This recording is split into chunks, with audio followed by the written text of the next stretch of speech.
2025 మే 7న పెహల్గాంలో ఒక దారుణం జరిగింది. అక్కడ 26 మంది అమాయకులను ఉగ్రవాదులు మతం అడిగి మరీ చంపేశారు. ఆ దాడికి పాల్పడిన పాకిస్తాన్ ఉగ్రవాదులు తమ స్థావరాల్లో ప్రశాంతంగా నిద్రపోతున్నారు. కానీ ఆ రాత్రి వాళ్లల్లో చాలా మందికి చివరి రాత్రి అవుతుందని వాళ్ళకు తెలీదు. రాత్రి 1:05 నుంచి 1:30 మధ్యలోకి ఒక ఊహించని దాడి జరిగింది. పాకిస్తాన్లోని సియాల్కోట్, మురుద్కే, బహవల్పూర్ ప్రాంతాల్లో దాడులు జరిగాయి. అలాగే పిఓసిలోని ముజఫరాబాద్, కోట్లా, భీంబర్లలో కూడా బాంబుల వర్షం కురిసింది. లష్కర్ ఎ తోయబా, జైషే మహమ్మద్, హిజ్బుల్లా ముజాహిదీన్ సంస్థలకు చెందిన 9 స్థావరాలపై దాడులు జరిగాయి. మొత్తం 24 క్షిపణులు, ఎన్నో బాంబులు ఆ ఉగ్రవాదుల స్థావరాలపై పడ్డాయి. ఆ చీకటి రాత్రిలో ఆ ప్రాంతాలన్నీ అగ్నిగుండంలా మారిపోయాయి. ఆకాశమంతా దట్టమైన పొగ. కేవలం కొన్ని నిమిషాల్లోనే ఆ 9 ఉగ్రవాద స్థావరాలు మట్టిలో కలిసిపోయాయి. ఇది పాకిస్తాన్లోని దాక్కున్న ఉగ్రవాదుల మీద భారతదేశం చేసిన ఆపరేషన్ సింధూర్. పహల్గాంలో కళ్ళెదుటే భర్తలను కోల్పోయిన మహిళల కన్నీటికి ఇది సరైన ప్రతీకారం. పాకిస్తాన్ ఉగ్రవాదులపై భారత్ తీసుకున్న అతిపెద్ద చర్య. తొలిసారిగా అంతర్జాతీయ సరిహద్దు దాటి 100 కిలోమీటర్ల లోపలికి వెళ్లి మరీ ఉగ్రవాదుల స్థావరాల్ని నాశనం చేశాం. ఈ ఆపరేషన్ సింధూర్లో 100 మందికి పైగా ఉగ్రవాదులు ముక్కలు చెక్కలయ్యారు. ఇందులో జైషే మహమ్మద్ అధినేత మసూద్ అజర్కు చెందిన 10 మంది కుటుంబ సభ్యులు, 4 సహచరులు కూడా చనిపోయారు. మరణించిన వాళ్లలో అతని సోదరుడు అబ్దుల్ రవూఫ్ అజార్ కూడా ఉన్నాడు. అతనే IC-814 విమాన అపహరణకు ప్రధాన సూత్రధారి. ఈ దెబ్బకు మసూద్ అజార్ కూడా భయంతో వణికిపోయాడు. ఈ దాడిలో తాను కూడా చనిపోయింటే బావుంటుంది అనేంతలా కుమిలి ఏడ్చాడాడు. ఇంత పెద్ద ఆపరేషన్ను భారతదేశం పాకిస్తాన్ లోపల ఎలా చేసిందో ఇప్పుడు తెలుసుకుందాం. దీనికోసం ప్రణాళిక ఎలా వేశారో అర్థం చేసుకోవాలి. ఉగ్రవాదుల స్థావరాలు నాశనమయ్యాక పాకిస్తాన్కు పిచ్చి కోపం వచ్చింది. వాళ్ళు భారతదేశంలోని సాధారణ పౌరులు, సైనిక స్థావరాలపై దాడులు చేయడానికి విఫలయత్నం చేశారు. అప్పుడు భారత సాయుధ దళాలు పాకిస్తాన్కు చెందిన 11 వైమానిక స్థావరాల్ని పూర్తిగా ధ్వంసం చేశాయి. దీంతో పాకిస్తాన్ మోకరిల్లకు తప్పలేదు. ఈ ఆపరేషన్ సింధూర్ వెనుక ఉన్న ముఖ్య ఉద్దేశం పహల్గాం బాధితులకు న్యాయం చేయడమే. పాకిస్తాన్ మానవరహిత విమానాలు రాత్రిపూట ఆకాశంలో దాడి చేయడానికి సిద్ధంగా ఉన్నాయి. కానీ భారత సైన్యం వేగంగా స్పందించి దాదాపు 50 డ్రోన్లను అడ్డుకున్నాయి. మన మాతృభూమిపై ఎలాంటి దాడి జరగనివ్వబోమని పౌరులకు గట్టి భరోసా కూడా ఇచ్చాయి. భారత దళాలు లాహోర్లోని గగనతల రక్షణ వ్యవస్థను కూడా ధ్వంసం చేశాయి. ఇదంతా 2025 ఏప్రిల్ 22న మొదలైంది. పాకిస్తాన్ ఉగ్రవాద సంస్థ లష్కర్ ఎ తోయబాకు చెందిన TRF గ్రూప్ ఈ దాడి చేసింది. 5 నుంచి 6 ఉగ్రవాదులు పహల్గాంలోని బైసరన్ లోయను నరకంగా మార్చారు. వాళ్ళు అమాయక ప్రజలను వారి మతం గురించి అడిగారు. హిందువులు అని చెప్పగానే వాళ్లను కనికరం లేకుండా కాల్చేశారు. ఉగ్రవాదులు మతాన్ని గుర్తించడానికి పురుషుల చేత కల్మా చదివించడం మొదలుపెట్టారు. కల్మా చదవలేని వారిని అత్యంత క్రూరంగా చంపేశారు. ఇలా ఉగ్రవాదులు మతం ఆధారంగా 26 మంది అమాయకులను బలి తీసుకున్నారు. పాకిస్తాన్ చేసిన ఇలాంటి దారుణాల్లో ఇది మొదటిది కాదు. గత 2-3 దశాబ్దాల్లో పాకిస్తాన్ ఎన్నో దాడులు చేసింది. 2001 పార్లమెంటు దాడి, 26/11 ముంబై దాడులు అందులో అత్యంత భయంకరమైనవి. పఠాన్కోట్, ఉరి, పుల్వామా లాంటి ఎన్నో పెద్ద ఉగ్రదాడులను పాకిస్తాన్ భారత్లో చేయించింది. 2024లో కూడా జమ్మూ కాశ్మీర్లోని సోన్మార్గ్, గుల్మార్గ్, రియాసీ ప్రాంతాల్లో దాడులు జరిగాయి. కానీ పహల్గాం దాడిలో ఉగ్రవాదుల క్రూరత్వానికి హద్దులు లేకుండా పోయాయి. మతం ఆధారంగా జరిగిన ఈ దారుణ హత్యలతో భారతదేశం సహనం కోల్పోయింది. దేశవ్యాప్తంగా ప్రజల్లో తీవ్రమైన ఆగ్రహం. దీంతో భారత్ ఉగ్రవాదంపై ఉక్కుపాదం మోపాలని గట్టిగా తీర్మానించుకుంది. ముందుగా దౌత్యపరంగా పాకిస్తాన్పై మునుపెన్నడూ లేని విధంగా కఠిన నిర్ణయం తీసుకుంది. అందులో భాగంగా సింధు జలాల ఒప్పందాన్ని భారతదేశం వెంటనే రద్దు చేసింది. పాకిస్తాన్లోని 80% సాగుభూమి సింధ్, అలాగే దాని ఉపనదుల నీటిపై ఆధారపడి ఉంటాయి. వీటిని పాకిస్తాన్ జీవనాడి అని పిలుస్తారు. భారతదేశం ఈ నదుల నీటిని ఆపినా లేదా ఎలాంటి హెచ్చరిక లేకుండా ఒకేసారి వదిలినా పాకిస్తాన్కు కష్టాలు తప్పవు. అప్పుడు వాళ్లు కరువు లేదా వరదల్లో ఇరుక్కుంటారు. దీంతోపాటు అటారీ సరిహద్దును మూసివేయడం, వీసాలను రద్దు చేయడం ఇలాంటి మరో 4 కఠినమైన నిర్ణయాలు తీసుకున్నారు. పాకిస్తాన్కు చెందిన ప్రముఖులు, క్రికెటర్లు, మీడియా, ప్రభుత్వ సామాజిక మాధ్యమాల ఖాతాలను భారతదేశంలో నిషేధించారు. అలాగే OTTల నుంచి పాకిస్తాన్ సినిమాలు, షోలు, పాటల్ని తొలగించారు. ఈసారి పాకిస్తాన్ ఉగ్రవాదానికి శాశ్వతంగా ముగింపు పలకాలని భారతదేశం గట్టిగా నిర్ణయించుకుంది. ఈ దాడికి పాల్పడిన ఉగ్రవాదులకు ఊహించని శిక్ష పడుతుందని ప్రధానమంత్రి నరేంద్ర మోదీ బీహార్ బహిరంగ సభలో కూడా హెచ్చరించారు. ఆ తర్వాత ఏప్రిల్ 19న ఢిల్లీలో ఒక ఉన్నత స్థాయి సమావేశం జరిగింది. ఇందులో ప్రధానమంత్రి నరేంద్ర మోదీ, రక్షణ మంత్రి రాజ్నాథ్ సింగ్, జాతీయ భద్రతా సలహాదారు అజిత్ దోవల్ పాల్గొన్నారు. వీరితో పాటు chief of defence staff general Anil Chauhan, త్రివిధ దళాల అధిపతులు కూడా హాజరయ్యారు. దేశం నుంచి ఉగ్రవాదాన్ని తుడిచిపెట్టేందుకు ఎలాంటి చర్యలైనా తీసుకోవచ్చని ప్రధానమంత్రి సైన్యానికి ఫ్రీ హ్యాండ్ ఇచ్చారు. పాకిస్తాన్ అలాగే ఆక్రమిత కాశ్మీర్లోని ఉగ్రవాద శిబిరాలను నాశనం చేయడానికి భారత సైన్యం నిర్ణయించుకుంది. అక్కడ నక్కిన వందలాది మంది ఉగ్రవాదులను మట్టుబెట్టడానికి ఒక భారీ వైమానిక దాడి చేయాలని నిశ్చయించుకున్నారు. భారత ఇంటెలిజెన్స్ సంస్థ రా అలాగే ఎన్టీఆర్ఓ రంగంలోకి దిగాయి. పాకిస్తాన్ ఆక్రమిత కాశ్మీర్లోని ఉగ్ర స్థావరాల ఖచ్చితమైన ప్రదేశాలను కనుగొనే పనిలో అవి నిమగ్నమయ్యాయి. ప్రతి ఒక్కరూ తమ వంతుగా అత్యున్నత సేవలందించారు. చాలా తక్కువ సమయంలో రా మరియు ఎన్టీఆర్ఓ సంస్థలు పాకిస్తాన్ ఆక్రమిత కాశ్మీర్లో 21 స్థావరాలను గుర్తించాయి. వీటికి సంబంధించిన పూర్తి సమాచారాన్ని ఆపరేషన్ ప్లానింగ్ బృందానికి అందజేసింది. ప్లానింగ్ బృందం ఆ 21 స్థావరాల్లో అత్యంత ముఖ్యమైన 9 లక్ష్యాలను ఎంచుకుంది. పుల్వామా, 26/11, పహల్గామ్ లాంటి దాడులకు కుట్ర పన్నింది అక్కడి నుంచే. ఉగ్రవాదులకు శిక్షణ ఇచ్చింది కూడా ఈ 9 స్థావరాల్లోనే. వెంటనే ఈ 9 లక్ష్యాలపై నిఘా పెట్టి వాటి కదలికల్ని ఎప్పటికప్పుడు గమనించడం మొదలుపెట్టారు. జాతీయ భద్రతా సలహాదారు అజిత్ దోవల్ ఈ 9 లక్ష్యాలను ఖరారు చేసి మే 5 నాటికి ఆపరేషన్ ప్రణాళికను సిద్ధం చేశారు. అనంతరం అనుమతి కోసం ఆయన ప్రధానమంత్రి నరేంద్ర మోదీని కలిశారు. ఏమాత్రం సమయం వృధా చేయకుండా ఆ 9 ఉగ్రవాద స్థావరాలను మట్టుబెట్టడానికి ప్రధాని గ్రీన్ సిగ్నల్ ఇచ్చారు. ఉగ్రవాదులు పహల్గామ్లోని హిందూ మహిళల పసుపు కుంకుమలను దూరం చేశారు. అందుకే ఆ మహిళల శోకానికి ప్రతీకారం తీర్చుకోవడానికి దీనికి ఆపరేషన్ సింధూర్ అని పేరు పెట్టారు. ఈ ఆపరేషన్ కోసం అత్యంత ప్రమాదకరమైన యుద్ధ విమానాల బృందాన్ని సిద్ధం చేశారు. ఇందులో రఫేల్, మిరాజ్ 2000, సుఖోయ్ 30 MKI లాంటి అధునాతన యుద్ధ విమానాలున్నాయి. ఈ విమానాలన్నీ భారతీయ గగనతలంలో ఉండే తమ దాడులను చేయాల్సి ఉంది. రఫేల్, మిరాజ్ 2000 విమానాలు ముందు వరుసలో ఉండి దాడులు చేయాలి. అలాగే సుఖోయ్ 30 MKI విమానాలు వీటికి గగనతల రక్షణ కల్పించాలి. ఈ ఆపరేషన్ కోసం స్కాల్ప్, బ్రహ్మోస్, హోమర్ లాంటి అత్యంత ఖచ్చితమైన సుదూర లక్ష్యాలను ఛేదించే ఆయుధాలను వాడాలని నిర్ణయించుకున్నారు. స్క్వాల్ప్ క్రూజ్ క్షిపణి చాలా శక్తివంతమైంది. ఇది 550 కిలోమీటర్ల దూరంలో ఉన్న లక్ష్యాన్ని కూడా అత్యంత ఖచ్చితత్వంతో ఛేదిస్తుంది. 130 అడుగుల కంటే తక్కువ ఎత్తులో ఇది ప్రయాణించగలుగుతుంది. దీనివల్ల శత్రువుల రాడార్ల కళ్ళు గప్పి నేరుగా వెళ్లి లక్ష్యాన్ని ధ్వంసం చేస్తుంది. ఇక బ్రహ్మోస్ ఒక సూపర్సోనిక్ క్రూయిజ్ క్షిపణి. దీన్ని భారతదేశం, రష్యా సంయుక్తంగా అభివృద్ధి చేశాయి. ఈ క్షిపణిని నేల, సముద్రం, గాల్లో ఎక్కడి నుంచైనా ఉపయోగించవచ్చు. దీని వేగం ధ్వని వేగం కంటే 3 రెట్లు ఎక్కువగా ఉంటుంది. అలాగే 500 కిలోమీటర్లకు పైగా దూరంలో ఉన్న లక్ష్యాన్ని కూడా ఇట్టే ఛేదిస్తుంది. ఫ్రెంచ్ సాంకేతికతతో తయారైన హమ్మర్ బాంబ్ 250 నుంచి 1000 కిలోమీటర్ల బరువును మోసుకువెళుతుంది. ఇది GPS సిగ్నల్ లేకుండానే 70 కిలోమీటర్ల దూరంలోని లక్ష్యాన్ని పూర్తిగా నాశనం చేస్తుంది. వీటితో పాటు ఈ ఆపరేషన్లో స్పై 2000 బాంబులను కూడా వాడాలని ప్రణాళిక వేశారు.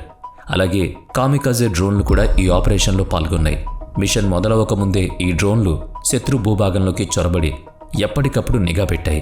ఈ ఆపరేషన్ కోసం భారతదేశం మొత్తంగా 9 ఉగ్రవాద స్థావరాలను ఎంచుకుందని చెప్పుకున్నాం కదా.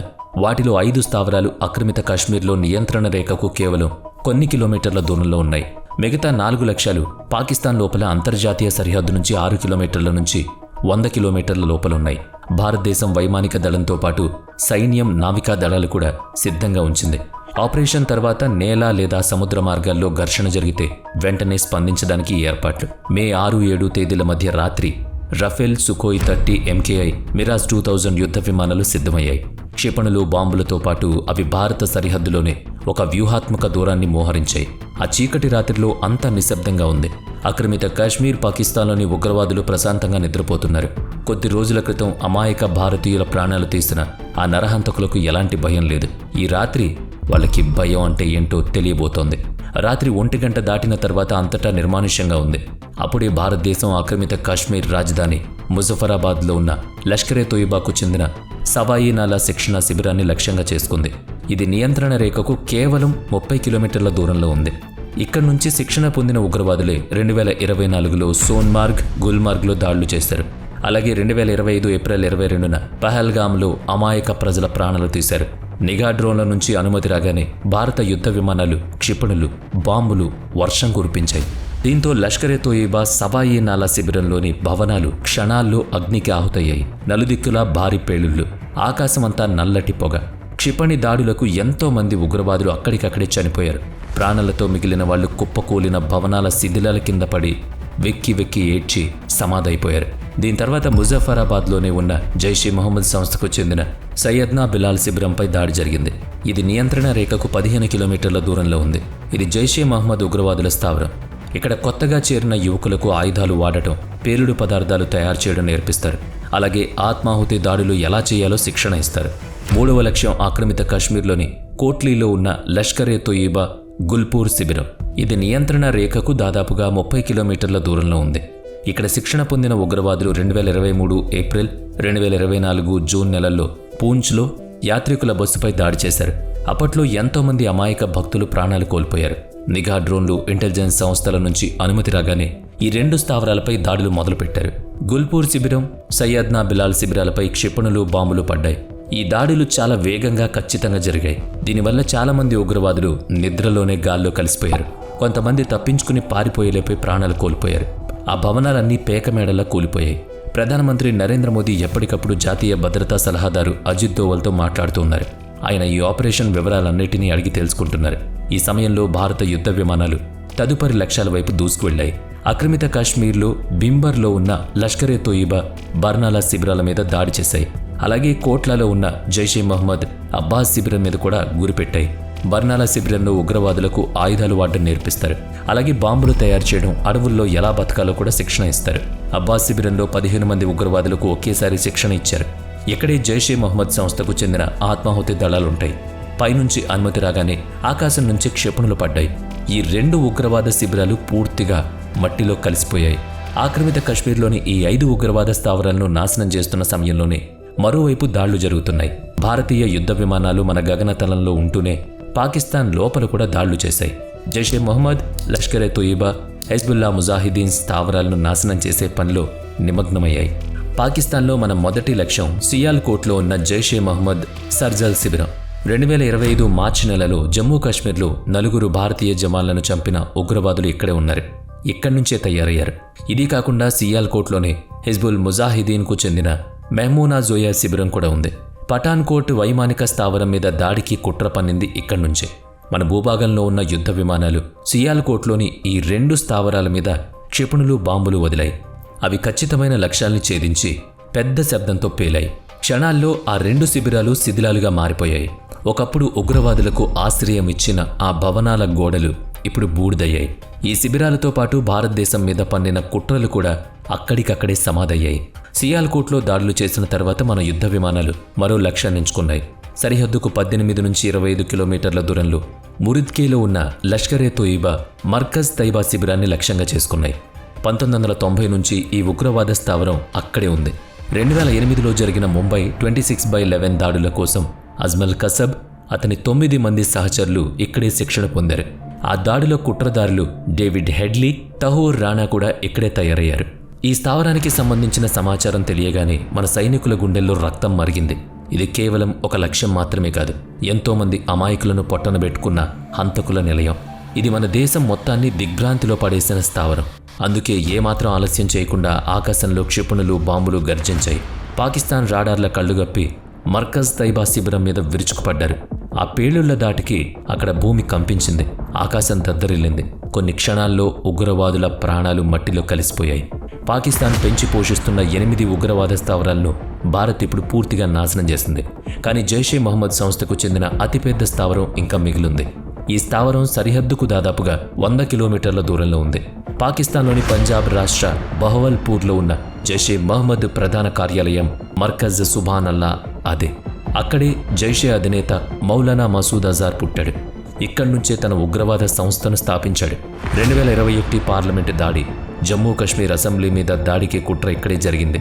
అలాగే 2016 పఠాన్కోట్ దాడి, 2019 పుల్వామా దాడులకు కూడా ఇక్కడే ప్రణాళిక వేసింది. ఆ దాడుల్లో చనిపోయిన వారికి నిజమైన నివాళులర్పించాలని మన దేశం బ్రహ్మోస్ క్షిపణిని ఉపయోగించింది. కొన్ని నిమిషాల్లోనే ఆ ప్రధాన కార్యాలయం భవనాలు శిథిలావస్థలోకి వెళ్ళిపోయాయి. ఈ దాడిలో మసూద్ అజార్ బంధువులు, ముఖ్య కమాండర్లు చాలామంది చనిపోయారు. రాత్రి 1:05 మొదలైన ఈ ఆపరేషన్ కేవలం 25 నిమిషాల్లో ముగిసింది. మొత్తంగా 9 ఉగ్రవాద స్థావరాలు చిటికెలో నాశనమయ్యాయి. ఇందులో 100 మందికి పైగా ఉగ్రవాదులు కుక్కచావు చచ్చారు. ఈ ఆపరేషన్లో జైషే అధినేత మసూద్ అజార్ సోదరులు అబ్దుల్ రవూఫ్ అజార్ చనిపోయాడు. అతనే IC-814 విమానం హైజాక్ ప్రధాన సూత్రధారి. అలాగే అతని 2 బావమరుదులు కూడా ప్రాణాలు కోల్పోయారు. వాళ్లే జైషే కమాండర్లు మొహమ్మద్ యూసుఫ్ ఫజార్, హఫీజ్ మహ్మద్ జమీల్. వీరితో పాటు లష్కరే సంస్థకు చెందిన 2 పెద్ద కమాండర్లు ఖలీద్, ముదస్సిర్ ఖాదిమ్ కూడా చనిపోయారు. భారతదేశం చేసిన ఈ ఆపరేషన్ సింధూర్ దెబ్బకు మసూద్ అజార్ తీవ్ర దిగ్భ్రాంతికి గురయ్యాడు.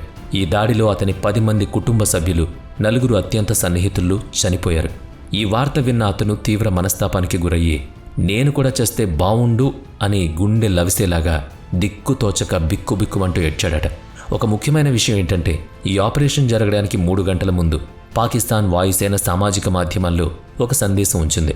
పాకిస్తాన్ వాయుసేన మేల్కొని ఉంది కాబట్టి మీరు ప్రశాంతంగా నిద్రపోండి అని తమ ప్రజలకు చెబుతూ భారతదేశాన్ని ఎగతాళి చేసింది. సరిగ్గా 3 గంటల తర్వాత భారతదేశం ఉగ్రవాదుల స్థావరాలను బూడిద చేసి పాకిస్తాన్ ప్రజలు ఆ దేశ ప్రధానిపై ఉమ్మేసేలా చేసింది. ఆపరేషన్ సింధూర్ విజయవంతమైన తర్వాత మే 7 మధ్యాహ్నం భారత ప్రభుత్వం ఒక విలేకరుల సమావేశం ఏర్పాటు చేసింది. ఆ వేదిక మీద నుంచి విదేశాంగ కార్యదర్శి విక్రమ్ మిస్రీ, వాయుసేన వింగ్ కమాండర్ వ్యోమికా సింగ్, సైన్యానికి చెందిన కల్నల్ సోఫియా ఖురేషీ ఉన్నారు. ఇది కేవలం ఒక సాధారణ సమావేశం కాదు. పహల్గామ్లో మతం అడిగి మరీ పురుషులను చంపిన ఉగ్రవాదులకు ఇది ఒక బలమైన సమాధానం. మేమేం చేశామో వెళ్ళి మీ ప్రభుత్వానికి చెప్పండి అని ఆ ఉగ్రవాదులు బాధిత భార్యలు, తల్లులతో అహంకారంగా అన్నారు. దానికి సమాధానం చెప్పడానికే colonel Sofiya, wing commander Vyomika ఆ సమావేశానికి వచ్చారు. ఒక ముస్లిం, ఒక హిందూ మహిళా కమాండర్లను పక్కన నిలబెట్టి భారతదేశం పాకిస్తాన్ సైన్యాధిపతి అసీం మునీర్ చెంప చెళ్ళుమనిపించింది. మతాల ఆధారంగా దేశాన్ని విభజించాలని చూసే అతని కుటిల బుద్ధికి ఇది సరైన గుణపాఠం. ఆపరేషన్ సింధూర్ ద్వారా ఆక్రమిత కశ్మీర్లో 5, పాకిస్తాన్లో 4 ఉగ్రవాద స్థావరాలను నాశనం చేశామని colonel Sofiya, wing commander Vyomika ప్రత్యక్ష దృశ్యాలతో సహా చూపించారు.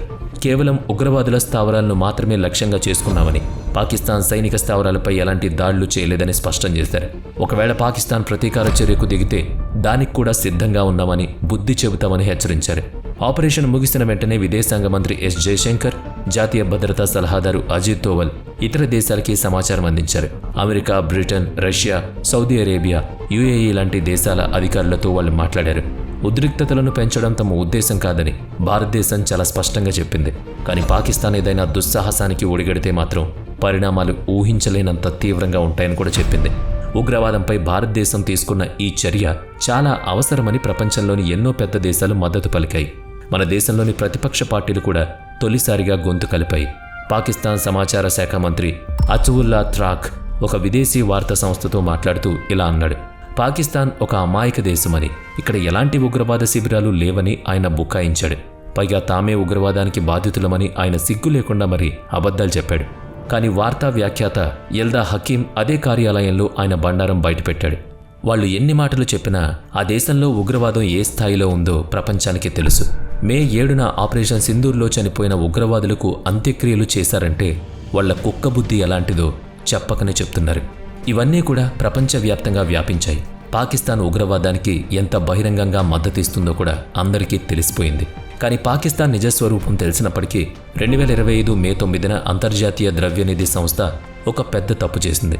పాకిస్తాన్కు $1 బిలియన్ పైగా కొత్త రుణాన్ని మంజూరు చేయడం విడ్డూరంగా అనిపించింది. దీన్ని బట్టి ప్రపంచంలో ఉగ్రవాదాన్ని అంతం చేయాలని మాట్లాడే కొన్ని సంస్థలున్నాయి. దానికి వ్యతిరేకంగా పనిచేస్తున్న వాళ్ళు కూడా ఉన్నారు. ఉగ్రవాదుల చావుకు సంతాపం తెలిపిన పాకిస్తాన్ ఆపరేషన్ సింధూర్ తర్వాత కూడా తన ద్వంద్వ వైఖరిని మార్చుకోలేదు.